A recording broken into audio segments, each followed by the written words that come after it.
Hello friends, कसे आहात? मस्त मजेत ना? फ्रेंड्स, आज आपण the encounter of a special kind हा जो काही तुमचा दुसरा लेसन आहे, तर त्या लेसनचे जे काही मार्जिन क्वेश्चन्स आहेत ते पाहणार आहोत. तर आता आपण आपले मार्जिन क्वेश्चन्स पाहायला सुरुवात करूया. Question number first, what was the profession of the writers father? तर जे काही लेखकाचे वडील होते त्यांचं प्रोफेशन म्हणजे त्यांचा जो काही व्यवसाय होता तो काय बरे होता? आणि याचा आन्सर आहे the writers father was a medical professional. तर रायटरचे जे काही फादर होते ते मेडिकल प्रोफेशनल होते, म्हणजे ते एका प्रायव्हेट कंपनीमध्ये प्रायव्हेट सेक्टरमध्ये as in medical professional work करत असत. Now move towards the next question. Question number second is that describe the campus where the writer's family lived. जिथे लेखकांची फॅमिली त्यांचं कुटुंब राहायचं, तर तिथला जो काही कॅम्पस होता, तिथला जो काही परिसर होता, याचं वर्णन आपल्याला इथे करायचं आहे. तर आता आपण आपल्या उत्तरामध्ये त्या परिसराचं वर्णन करायला सुरुवात करूया. आणि याचं उत्तर आहे the officers of the company way housed in individual bungalows inside a large campus. The writer's house was in a corner of the campus. The officers' club was adjacent to the boundary wall of their garden. The compound was luxurious with green grass, colorful flowers, and a host of tall and majestic trees. The seasonal vegetables in the kitchen gardens of the households and the magnificent trees constantly attracted squirrels and many species of birds. A group of langurs had even made their den in an avastha tree nearby. तर या पॅराग्राफमध्ये या आन्सरमध्ये लेखक जिथे राहायचे ते कॅम्पसचं वर्णन इथे करण्यात आलेलं आहे. तर ते वर्णन अशा पद्धतीचं आहे की जे काही कंपनीचे ऑफिसर्स होते त्यांना प्रत्येकांना त्या मोठ्या अशा कॅम्पसमध्ये सेपरेट असा बंगलो दिला गेला होता आणि लेखकाचं घर त्या कॅम्पसच्या अगदी टोकाला कोपऱ्यात होतं.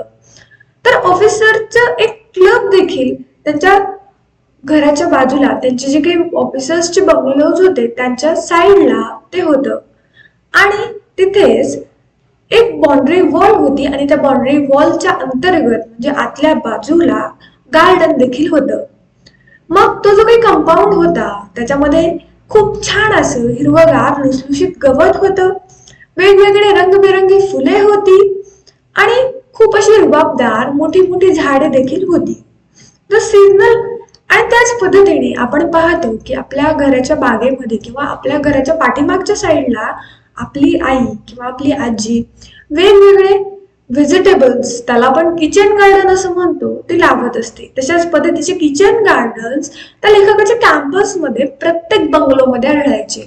तर ते देखील त्याच्यामध्ये होते आणि खूप मोठे मोठे झाडे असल्या कारणामुळे वेगवेगळे पक्षी, वेगवेगळ्या खारुताई, वेगवेगळ्या प्रजातीचे पक्षी हे त्या झाडांकडे आकर्षित होत असत. एवढेच नव्हे तर त्या झाडांवरती सातत्याने लंगूर्स राहायचे. लंगूर्स म्हणजे आपण त्यांना वानर किंवा वानरांची एक प्रजाती आहे, त्यांना आपण लंगूर्स म्हणतो. तर हे जे काही लंगूर्स होते तर त्यांच्या आयुष्याचा एक अविभाज्य भाग बनलेले होते. तर इथे सेकंड क्वेश्चन मध्ये आपण पाहिलं की किती छान आणि निसर्गरम्य परिसरामध्ये आपले लेखक राहत होते. नाव move towards the next question, that is question number third. Question number third says that how did the family relax after lunch? तर दुपारचं जेवण झाल्यानंतर लेखकांचे कुटुंबीय कशा पद्धतीने आराम करत असत? प्रत्येकाची आराम करण्याची पद्धत ही वेगवेगळी असते. काही जण झोपतात, काही जण टीव्ही पाहत बसतात किंवा काही जणांच्या परिभाषेमध्ये आराम ही कन्सेप्ट वेगळी असते. तर लेखकाची फॅमिली कशा पद्धतीने आराम करायची ती आता आपण पाहूया आणि याचं उत्तर आहे after a hearty lunch writers parents and younger sister ले down for an afternoon nap and he settled down with a story book. तर अगदी पोटभर मनमुराद असा लंच झाल्यानंतर, दुपारचं जेवण झाल्यानंतर लेखकाचे आई वडील आणि त्यांची छोटी बहीण ही दुपारच्या वामकुक्षीसाठी म्हणजे झोपेसाठी तयार झाले आणि ते झोपायला गेले. आणि त्यानंतर लेखकाने त्यांच्या पुस्तकांचं बस्तान मांडून लेखक तिथे बसले. इथे आपला जो काही तिसरा प्रश्न होता तो संपतो. आता आपण पुढील प्रश्नाकडे वळूया. पुढील प्रश्न आहे question number 4. What wicked custom is practiced by animal who live in groups? तर कुठली वाईट परंपरा, रूढी ही जे काही प्राणी गटामध्ये किंवा घोळक्यांमध्ये राहतात त्यांच्यामध्ये फॉलो केली जाते किंवा ती पाळली जाते? तुम्हाला काय वाटतं? कोणती प्रॅक्टिस किंवा कोणती कस्टम ही प्राण्यांकडून पाळली जात असावी? आणि याचं उत्तर आहे according to the terrible custom in the animal clan, a dominant male usually does not allow another male baby or adult to survive within its group. तर जे काही प्राण्यांचे कस्टम्स असतात त्यानुसार ते जे काही मेल डॉमिनेटिंग ॲनिमल असतो, जो काही मेल डॉमिनेट ग्रुप लीडर असतो त्या ग्रुपचा, तो त्याच्या ग्रुपमध्ये कुठल्याही प्रकारचा मेल बेबीला किंवा अडल्ट मेलला तो जगू देत नाही, कारण त्याचं वर्चस्व कमी होईल असं त्याला बहुधा वाटत असावे. तर हा जो काही 4th क्वेश्चन आहे, अशा पद्धतीच्या वेगवेगळ्या कस्टम, रूढीज आपल्याला देखील आपल्या समाजामध्ये पाहायला मिळतात. मग त्या कितीपत पाळणं योग्य आहे हे देखील आपण ठरवायला हवं. Now move towards the next question, that is question number 5.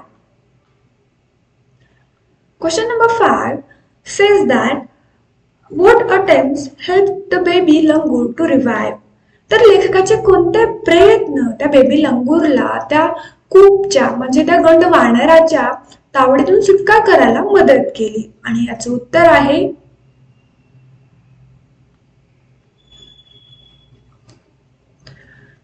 the writer's father provided first aid to clean the wounds and stop the bleeding.